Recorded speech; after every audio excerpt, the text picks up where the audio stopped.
പാതിവില തട്ടിപ്പിൽ സംസ്ഥാനത്ത് 12 സ്ഥലങ്ങളിൽ എൻഫോഴ്സ്മെന്റ് ഡയറക്ടറേറ്റിന്റെ റെയ്ഡ്. ആനന്ദകുമാർ, ലാലി വിൻസെന്റ് എന്നിവരുടെ വീടുകളിൽ ഉൾപ്പെടെയാണ് ഇഡിയുടെ റെയ്ഡ്. കൊച്ചിയിൽ 7ഇടത്തും, ഇടുക്കിയിൽ 4ഇടത്തും, തിരുവനന്തപുരത്ത് 3ഇടത്തുമാണ് റെയ്ഡ്. സായി ട്രസ്റ്റ് ചെയർമാൻ ആനന്ദകുമാറിൻ്റെ തിരുവനന്തപുരത്തെ വീട്ടിലും പരിശോധന നടക്കുന്നുണ്ട്. വിവരങ്ങളുമായി കൊച്ചിയിൽ നിന്ന് ജിജീഷ് കരുണാകരനും തിരുവനന്തപുരത്ത് നിന്ന് ശ്രീനന്ദയും ചേരുന്നു. ജിജീഷിലേക്ക് പോകുന്നു. ജിജീഷ്, കൊച്ചിയിൽ എവിടെയൊക്കെയാണ് റെയ്ഡ് നടക്കുന്നത്?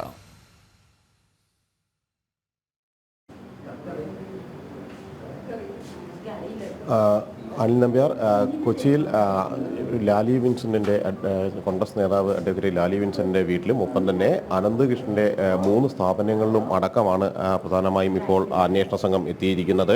അനന്തകൃഷ്ണൻ്റെ കടവന്ത്രയിലെ സോഷ്യൽ ബിവെഞ്ചേഴ്സ്, ഒപ്പം തന്നെ പൊന്നുരുന്നിയിലെ പ്രൊഫഷണൽ സർവീസ് ഇന്നോവേഷൻസ്, കാക്കനാട് പ്രവർത്തിക്കുന്ന ഗ്രാസ് റൂട്ട് എന്നീ സ്ഥാപനങ്ങളിൽ അന്വേഷണ സംഘം എത്തി. രാവിലെ 9 മണിയോടുകൂടിയാണ് ഇ.ഡി. സംഘം റെയ്ഡുകൾ ആരംഭിച്ചത്, പരിശോധനകൾ ആരംഭിച്ചത്. എല്ലായിടത്തും ഒരേ സമയത്ത് തന്നെയായിരുന്നു. 60ഓളം ഉദ്യോഗസ്ഥരാണ് ഈ പരിശോധനകളുടെ ഭാഗമായി മാറിയത്.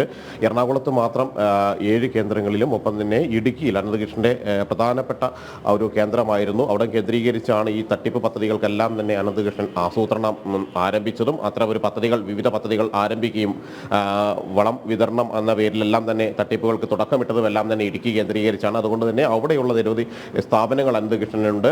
ആ ഭാഗങ്ങളിൽ എൻഫോഴ്സ്മെന്റ് ഡയറക്ടറേറ്റ് പരിശോധന നടത്തുന്നുണ്ട്. ഒപ്പം തന്നെയാണ് തിരുവനന്തപുരത്ത് ആനന്ദകുമാറിന്റെ വീട്ടിലും സ്ഥാപനങ്ങളിലും അടക്കമുള്ള പരിശോധനകളും തുടരുന്നത്. ഇപ്പോഴും പരിശോധനകൾ തുടരുകയാണ്. പ്രധാനമായും ലാലി വിൻസെന്റുമായി ബന്ധപ്പെട്ട് 46 ലക്ഷം രൂപയാണ് ലാലി വിൻസെന്റിന് അനന്തകൃഷ്ണൻ കൈമാറിയത്. തട്ടിപ്പിലൂടെ സമാഹരിച്ച പണമാണ് എന്നാണ് എൻഫോഴ്സ്മെന്റ് ഡയറക്ടറേറ്റും വ്യക്തമാക്കുന്നത്. നേരത്തെ ക്രൈംബ്രാഞ്ചും പോലീസും എല്ലാം കോടതിയിൽ നൽകിയിരിക്കുന്ന വിവരങ്ങളിലും റിപ്പോർട്ടുകളിലും എല്ലാം തന്നെ അക്കാര്യങ്ങൾ സൂചിപ്പിച്ചിരുന്നു. തുടർന്ന് ലാലി വിൻസെന്റിനെ 7ാം പ്രതിയാക്കിക്കൊണ്ട് അന്വേഷണ സംഘം പോലീസ് കേസ് രജിസ്റ്റർ ചെയ്യുകയും ചെയ്തു. ഈ ഒരു കേസിന്റെ തുടർച്ചയായിട്ട് തന്നെയാണ് ഈ പരിശോധനകൾ നടക്കുന്നത്. പ്രധാനമായും രേഖകളുടെ, സാമ്പത്തിക ഇടപാടുകളുടെ രേഖകൾ, അനന്തകൃഷ്ണനിൽ നിന്ന് പണം കൈപ്പറ്റിയതുമായി ബന്ധപ്പെട്ട വിവരങ്ങൾ, ഒപ്പം തന്നെ മറ്റു സാമ്പത്തിക ഇടപാടുകൾ ഏതെങ്കിലും നടത്തിയിട്ടുണ്ടോ എന്നതടക്കമുള്ള കാര്യങ്ങൾ അന്വേഷണ സംഘം പരിശോധിക്കുന്നുണ്ട്. ബിനാമി ഇടപാടുകളിൽ ആണ് പ്രധാനമായും, കള്ളപ്പണ ഇടപാടുകളിലും ബിനാമി ഇടപാടുകളിലുമാണ് എൻഫോഴ്സ്മെന്റ് ഡയറക്ടറേറ്റിന്റെ അന്വേഷണം എന്നതുകൊണ്ട് തന്നെ മറ്റ് ആരുടെയെങ്കിലും ബിനാമിയായുള്ള പ്രവർത്തനങ്ങൾ നടത്തിയിട്ടുണ്ടോ, ബിനാമി ഇടപാടുകളിലൂടെ സ്വത്തുക്കൾ സമ്പാദിച്ചിട്ടുണ്ടോ എന്നതടക്കമുള്ള കാര്യങ്ങൾ കൂടി അന്വേഷണ സംഘം പരിശോധിക്കുന്നുണ്ട്. ബാങ്ക് രേഖകൾ, കാരണം ലാലി വിൻസെന്റിന്റെ മുഴുവൻ ബാങ്ക് ഇടപാടുകളുടെയും ബാങ്ക് അക്കൗണ്ടുകളുടെയും വിവരങ്ങൾ നേരത്തെ തന്നെ അന്വേഷണ സംഘം പരിശോധിച്ചിരുന്നു. ഈ അക്കൗണ്ടുകളിലേക്ക് വന്നിട്ടുള്ള ആ പണത്തിന്റെ കണക്കുകളാണ് പരിശോധിക്കുന്നത്. കാരണം ലാലി ജിജീഷ്, നിലവിൽ ക്രൈംബ്രാഞ്ച് അന്വേഷണം പുരോഗമിക്കുകയാണല്ലോ. ക്രൈംബ്രാഞ്ചിന്റെ അന്വേഷണം ഒരു ഭാഗത്ത് നടക്കുന്നു, എൻഫോഴ്സ്മെന്റ് ഡയറക്ടറേറ്റിന്റെ അന്വേഷണം മറുഭാഗത്തും നടക്കുന്നു. ഇപ്പോൾ നോക്കൂ, ഒരുപക്ഷെ വിലപ്പെട്ട രേഖകൾ ഒക്കെ ഒരുപക്ഷെ ക്രൈംബ്രാഞ്ചിന്റെ പക്കലായിരിക്കില്ലേ?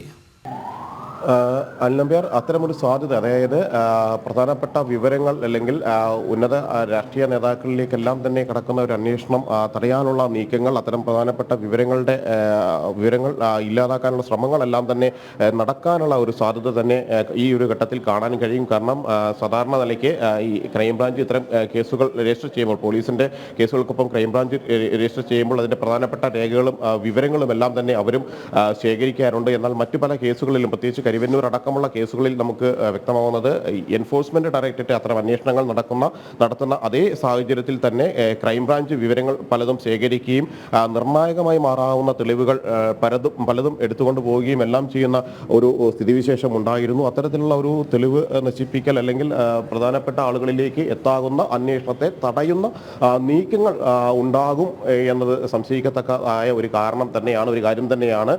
സ്വാഭാവികമായും അതെല്ലാം മനസ്സിലാക്കി തന്നെയുള്ള ഒരു അന്വേഷണത്തിലേക്ക് തന്നെയാണ് എൻഫോഴ്സ്മെന്റ് ഡയറക്ടറേറ്റ് ഇപ്പോൾ കടന്നിരിക്കുന്നത്. ആദ്യം മൂവാറ്റുപുഴയിൽ രജിസ്റ്റർ ചെയ്ത കേസിന്റെ അടിസ്ഥാനത്തിൽ അന്വേഷണം ആരംഭിച്ചു. ഒപ്പം തന്നെ പരാതിക്കാരുടെ മൊഴികൾ പല ഘട്ടങ്ങളിലായി അന്വേഷണം ഏറ്റെടുത്തതിന് ശേഷം രേഖപ്പെടുത്തി. ആദ്യം സീഡ് സൊസൈറ്റി ഭാരവാഹികളുടെ മൊഴികളായിരുന്നു അന്വേഷണ സംഘം രേഖപ്പെടുത്തിയത്. അതിനുശേഷം മറ്റു പരാതിക്കാരെയും എൻഫോഴ്സ്മെന്റ് ഡയറക്ടറേറ്റ് കൊച്ചി ഓഫീസിലേക്ക് വിളിച്ചു വരുത്തിക്കൊണ്ട് വിശദമായ മൊഴികൾ അവരുടെയും രേഖപ്പെടുത്തി. അതിൽ മൂവാറ്റുപുഴയിൽ നിന്നുള്ള സീഡ് സൊസൈറ്റി ഭാരവാഹികൾ മാത്രം വ്യക്തമാക്കിയത് അവരുടെ 9.5 കോടി കോടി രൂപ തട്ടിയെടുത്തിട്ടുണ്ട് എന്നൊരു പരാതിയാണ് അവർ എൻഫോഴ്സ്മെന്റ് ഡയറക്ടറേറ്റിന് മുന്നിൽ നൽകിയത്. അതിന്റെ തെളിവുകളും മറ്റു രേഖകളും, പണം നൽകിയതിന്റെ രേഖകളും അക്കൗണ്ട് വിവരങ്ങളും എല്ലാം തന്നെ അവർ കൈമാറുകയും ചെയ്തു. സമാനമായ രീതിയിൽ മറ്റു പരാതിക്കാരും എൻഫോഴ്സ്മെന്റ് ഡയറക്ടറേറ്റിന് മുന്നിൽ അവർ നൽകിയ പണത്തിന്റെയും ഒപ്പം തന്നെ ബാങ്ക് ഇടപാടുകളുടെയും എല്ലാം തന്നെ രേഖകൾ കൈമാറിയിട്ടുണ്ട്. ഇതിന്റെ എല്ലാം അടിസ്ഥാനത്തിലാണ് അന്വേഷണം ആരംഭിക്കുന്നത്. ഒരു ഭാഗത്ത് ക്രൈംബ്രാഞ്ച് അന്വേഷണം പുരോഗമിക്കുന്നു. പോലീസിൽ നിന്ന് അന്വേഷണം ഏറ്റെടുത്തുകൊണ്ട് സാമ്പത്തിക ഇടപാടുകൾ പരിശോധിക്കുന്നു എന്ന് പറഞ്ഞ് പ്രധാനപ്പെട്ട വിവരങ്ങൾ പലതും ക്രൈംബ്രാഞ്ച് ശേഖരിച്ചു കഴിഞ്ഞു. അതേ ഘട്ടത്തിലാണ് സാമ്പത്തിക ഇടപാടുകൾ, കള്ളപ്പണ ഇടപാടുകൾ എന്നിവ കേന്ദ്രീകരിച്ച് എൻഫോഴ്സ്മെന്റ് ഡയറക്ടറേറ്റിന്റെ അന്വേഷണവും മുന്നോട്ട് പോകുന്നത്. തിരുവനന്തപുരത്ത് 3 റെയ്ഡ്. ശ്രീനന്ദ ചേരുന്നു. ശ്രീനന്ദ, സായി ട്രസ്റ്റ് ചെയർമാൻ ആനന്ദകുമാറിൻ്റെ തിരുവനന്തപുരത്തെ വീട്ടിലും ഓഫീസിലും പരിശോധന നടക്കുന്നുണ്ട് എന്നാണ് മനസ്സിലാക്കുന്നത്. എന്താണ് വിശദാംശങ്ങൾ ശ്രീനന്ദ? അനിൽ നമ്പ്യാർ പാതിവില തട്ടിപ്പ് കേസിൽ ആനന്ദകുമാറിന്റെ വീട്ടിലും അതുപോലെ തന്നെ സായിഗ്രാം ട്രസ്റ്റിന്റെ ഓഫീസിലുമാണ് ഇപ്പോൾ പരിശോധന ED നടത്തിക്കൊണ്ടിരിക്കുന്നത്. ഇപ്പോൾ പരിശോധന തുറന്നുകൊണ്ടിരിക്കുകയാണ്. ആനന്ദകുമാറിന്റെ വീട്ടിലാണ് ഇപ്പോൾ ആനന്ദകുമാർ വീട്ടിലുണ്ടെന്നാണ് ഇപ്പോൾ നമുക്ക് മനസ്സിലാക്കാൻ സാധിക്കുന്നത്. അദ്ദേഹത്തിന്റെ സാന്നിധ്യത്തിലാണ് മൊഴിയെടുപ്പും പരിശോധനകളും എല്ലാം നടക്കുന്നത്. രേഖകൾ പരിശോധിക്കുക എന്നതാണ് ഇന്നത്തെ റെയ്ഡിന്റെ ഉദ്ദേശം എന്നാണ് ED ഇപ്പോൾ വ്യക്തമാക്കിയിരിക്കുന്നത്. കേസുമായി ബന്ധപ്പെട്ട മുഴുവൻ രേഖകളും വിശദമായി പരിശോധിക്കണം. അതിനുശേഷം മാത്രമായിരിക്കും സാക്ഷികൾക്ക് നോട്ടീസ് അതുപോലുള്ള മറ്റ് നടപടികൾ നോട്ടീസ് നൽകി വിളിപ്പിക്കുക എന്നാണ് ഇപ്പോൾ അറിയാൻ സാധിക്കുന്നത്. അനന്തുകൃഷ്ണനെ മുന്നേ തന്നെ പോലീസ് അറസ്റ്റ് ചെയ്ത് റിമാൻഡിൽ കഴിയുന്ന ഒരു സാഹചര്യമാണ് ഇപ്പോൾ ഉള്ളത്. ഈ പരിശോധനയിൽ എന്തൊക്കെ രേഖകൾ കണ്ടെത്തുന്നു എന്നത് വളരെ ശ്രദ്ധേയകരമായിരിക്കും. കാരണം ഇന്ന് വൈകുന്നേരം വരെ ഈ പരിശോധന നീളാനുള്ള സാധ്യതയുണ്ട്. പുറമെ തിരുവനന്തപുരത്തിന് പുറമെ കൊച്ചിക്ക് പുറമെ കോഴിക്കോട് നിന്നുള്ള ഉദ്യോഗസ്ഥർ ഉൾപ്പെടെ ഇവിടെ പരിശോധനയുടെ ഭാഗമായി എത്തിച്ചേർന്നിട്ടുണ്ട്.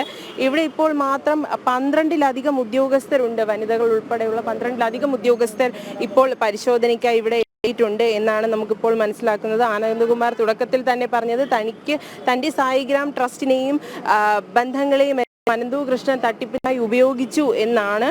എന്നാൽ തനിക്ക് യാതൊരു ബന്ധവുമില്ല, പ്രശ്നങ്ങൾ ഉണ്ടെന്ന് കണ്ടപ്പോൾ താൻ ആ പൊസിഷനിൽ നിന്ന് രാജിവെച്ചു എന്നാണ് ആനന്ദകുമാർ പറയുന്നത്. എന്നാൽ ഇന്നത്തെ ദിവസത്തിന്റെ ഏറ്റവും വലിയ പ്രത്യേകത എന്ന് പറയുന്നത് ഇന്ന് ആനന്ദകുമാറിന്റെ മുൻകൂർ ജാമ്യാപേക്ഷ തിരുവനന്തപുരം അഡീഷണൽ സെഷൻസ് കോടതി ഇന്ന് പരിഗണിക്കാനിരിക്കുകയാണ്. ഇങ്ങനെ ഒരു EDയുടെ റെയ്ഡ് ഇപ്പോൾ അദ്ദേഹത്തിന്റെ വീട്ടിലും അതുപോലെ തന്നെ സായിഗ്രാം ട്രസ്റ്റിലും ഉണ്ടായിരിക്കുന്നത്. റെയ്ഡ് പുരോഗമിക്കുകയാണ്. ED റെയ്ഡ് സംബന്ധിച്ചിടത്തോളം ഇന്നത്തെ ദിവസം നിർണായകമാണ്. കാരണം അദ്ദേഹത്തിൻ്റെ ആൻറ്റിസിപ്പേറ്ററി ബെയിൽ, മുൻകൂർ ജാമ്യം ഇന്ന് തിരുവനന്തപുരത്തെ കോടതി പരിഗണിക്കുകയാണ്. അതിനിടയിലാണ് ഇപ്പോൾ എൻഫോഴ്സ്മെൻറ്റ് ഡയറക്ടറേറ്റ് ഉദ്യോഗസ്ഥർ അദ്ദേഹത്തിൻ്റെ വീട്ടിലും ഓഫീസിലും ഒരേ സമയം റെയ്ഡ് നടത്തുന്നത്. ശ്രീനന്ദയാണ് വിവരങ്ങൾ നൽകിയത്. പാതിവില തട്ടിപ്പിൽ സംസ്ഥാനത്ത് 12 സ്ഥലങ്ങളിൽ എൻഫോഴ്സ്മെൻറ്റ് ഡയറക്ടറേറ്റിൻ്റെ റെയ്ഡ് തുടരുന്നു. ആനന്ദകുമാർ, ലാലി വിൻസെൻറ്റ് എന്നിവരുടെ വീടുകളിൽ ഉൾപ്പെടെയാണ് ED റെയ്ഡ്. കൊച്ചിയിൽ 7 ഇടത്തും, ഇടുക്കിയിൽ 4 ഇടത്തും, തിരുവനന്തപുരത്ത് 3 ഇടത്തുമാണ് റെയ്ഡ്.